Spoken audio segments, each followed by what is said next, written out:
इसको फाइनल होकर मैं डालो एक और लो। एक और लागत नहीं होगा ना।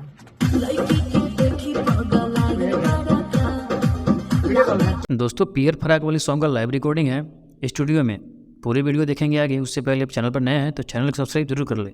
आइए कंटिन्यू लाइव देखते हैं।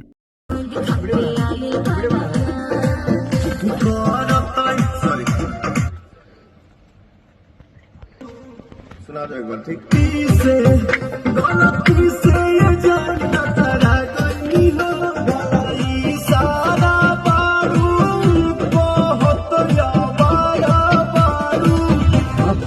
इसको फाइनल होकर मैं डालो एक और लो।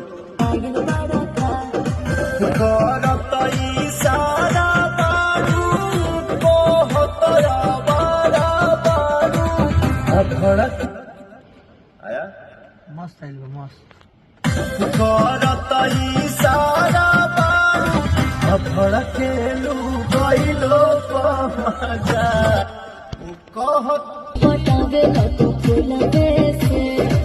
मारब चला के रसगुल्ला से आगे आइए। हमके पटावे तो फूलवे से मारब चला। तो ऐसे करते हैं अपने power star Pawan Singh recording. आपको कैसा लगा नीचे कमेंट में अपनी राय जरूर लिखिए और साथ ही साथ चैनल को सब्सक्राइब जरूर करें।